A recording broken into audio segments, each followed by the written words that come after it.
Assalamualaikum warahmatullahi wabarakatuh.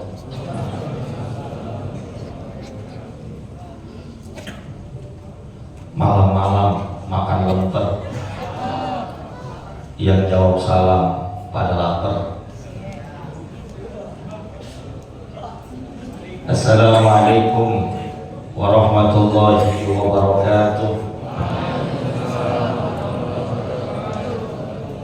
Bismillahirrahmanirrahim. Alhamdulillahi rabbil alamin.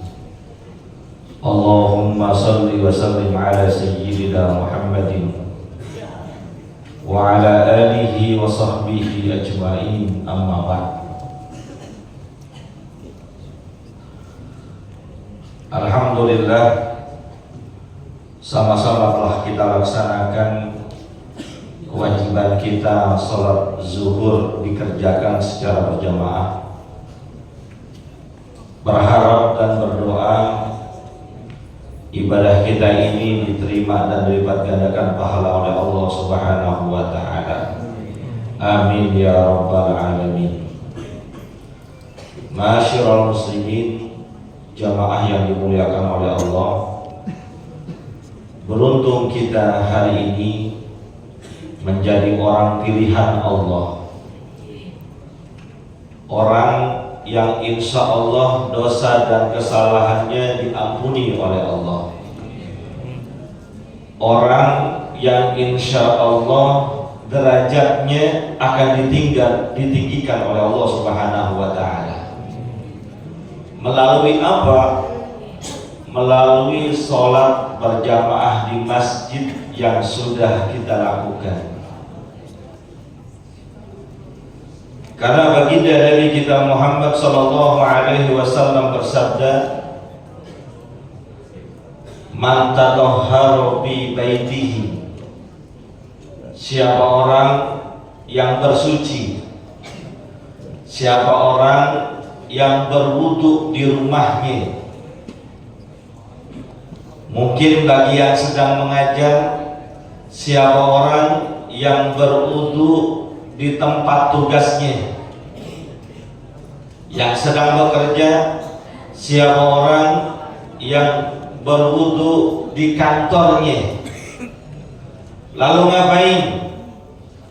Tsumma masya ila baitin min buyutillah. Kemudian dia datang berjalan menuju salah satu rumah dari rumah Allah. Selepas wudu dia menuju masjid yang terdekat dari lingkungannya. Ngapain? Liyaqdiya fardhan min faraidillah. Untuk mengerjakan, untuk menunaikan salah satu kewajiban dari berbagai macam kewajiban yang Allah berikan kepada kita, yaitu sholat zuhur pada siang hari ini. Apa ganjarannya kata baginda Rasul? Fakana khutwatahu ihdahunna yahtu khati'atan wal ukhra yarfa'u darajatan. Setiap langkah yang dia lakukan menuju masjid, baik itu dari rumahnya, dari sekolahnya, dari kantornya, akan menyebabkan satu langkah dia melangkah, dosanya dihapuskan oleh Allah Subhanahu wa ta'ala. Dan lebih dari itu, derajatnya dengan sebab langkah ke masjidnya, setiap satu langkah diangkat derajatnya oleh Allah Subhanahu wa ta'ala. Mohon maaf kalau mau pakai hitung-hitungan, seandainya jarak tempat kita tugas atau jarak rumah kita menuju masjid ini adalah 100 langkah, maka itu sama saja Allah telah hapuskan 100 dosa dan kesalahan yang pernah kita buat. Dan di saat yang bersamaan Allah angkat derajat kita menjadi 100 kali lipat.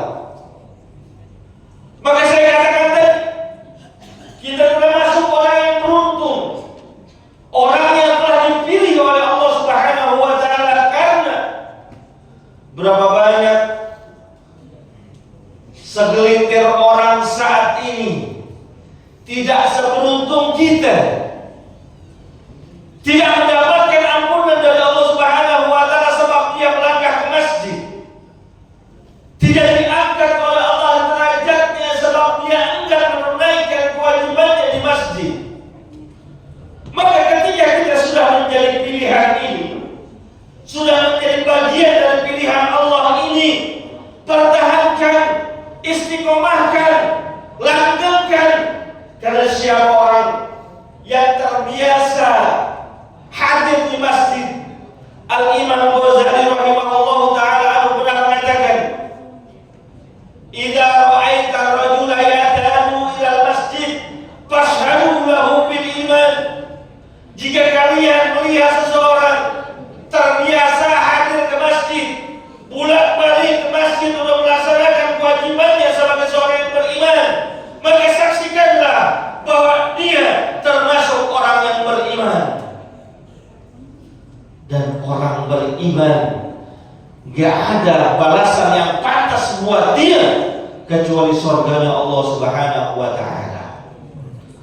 Hadirin yang dimuliakan oleh Allah, maka karena setiap langkah kita adalah penghapus dari dosa dan kesalahan, pengangkat dari derajat kita di sisi Allah, berangkatlah ke masjid, pergilah ke masjid. Jangan terburu-buru berangkatnya, jangan dengan santai. Karena baginda Rasulullah SAW dalam sebuah riwayat hadis Muslim bersabda, "Idza sami'tumul iqamah," apabila kalian sudah mendengarkan iqamah, tanda waktu sudah didirikannya sholat, "famsu ilal masjidi," maka bersegeralah kalian berangkat ke masjid. Wa alaikum bis sakinah, dan berangkatnya kita dalam keadaan tenang. Wal waqar, santai, gak usah buru-buru, gak perlu sambil berlari, gak perlu sampai kejar-kejaran. Dengan santai saja, maka agar kita bisa hadir berjalan menuju masjid dengan santai, datanglah di awal waktu. Kalau bisa, ketika mendengarkan azan langsung berangkat, jangan tunggu qomat. Kalau tunggu qomat, apalagi saat ini sholat sudah didirikan, yang ada kita akan terburu-buru jalannya, kalau perlu berlari. Ma'asyiral muslimin wa zumratal mu'minin rahimakumullah. Selain berangkatnya kudu santai, baginda Rasul juga ngingetin.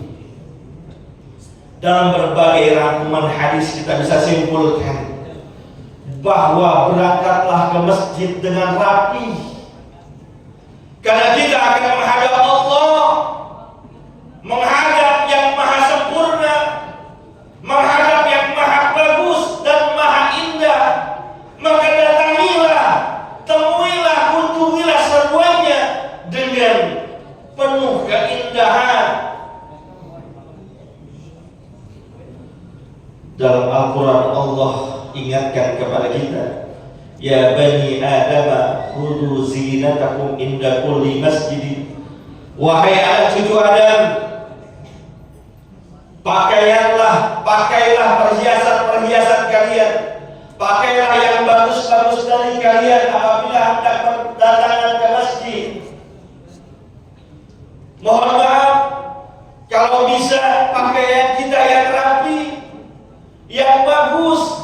Kalau memang berangkatnya dari rumah, pakailah kemeja, pakailah baju koko, baju batik ataupun yang lain sebagainya. Kecuali memang kalau seandainya kita dalam perjalanan kebetulan lagi pakai kaos, monggo. Tapi seandainya pun pakai kaosnya yang rapi, kaosnya yang menutup aurat, karena berapa banyak pohon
Dan wabil khusus mohon maaf kepada anak-anakku, siswa-siswi Said Naum, baik SMP-nya, SMA-nya, SMK-nya.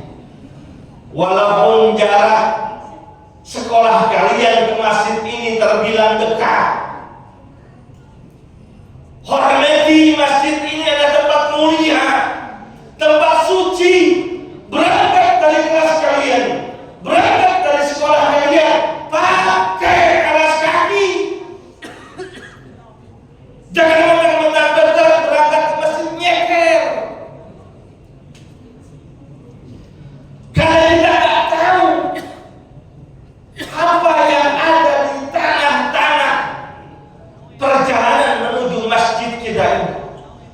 Kalau bukan kita yang hormati masjid ini, kalau bukan kita yang memuliakan masjid kita ini, kalau bukan kita yang menjaga kebersihan masjid kita ini, siapa lagi? Jangan sampai justru kita menjadi sumber najis di lingkungan yang harusnya bersih. Jangan sampai kita menjadi sumber kekotoran di tempat yang seharusnya dimuliakan karena kebersihannya. Hadirin yang dimuliakan oleh Allah, mudah-mudahan Allah Subhanahu wa ta'ala jadikan kita hamba Allah yang senantiasa terikat dengan masjid. Karena dalam hadis baginda Nabi yang lain mengatakan ada 7 golongan manusia yang nanti di hari kiamat mendapatkan perlindungan Allah. Di antaranya warajulun qalbuhu mu'allaqun bil masjid, seseorang yang hatinya senantiasa terikat, terpaut, rindu dengan masjid karena memang disitulah habitatnya. Mudah-mudahan ada manfaatnya. Mohon maaf atas segala kekurangan. In uridu illa islah mastata'tu wa ma taufiqi illa billah, alaihi tawakkaltu wa ilaihi unib. Billahi taufiq wal hidayah wa ridha wal inayah. Assalamualaikum warahmatullahi wabarakatuh.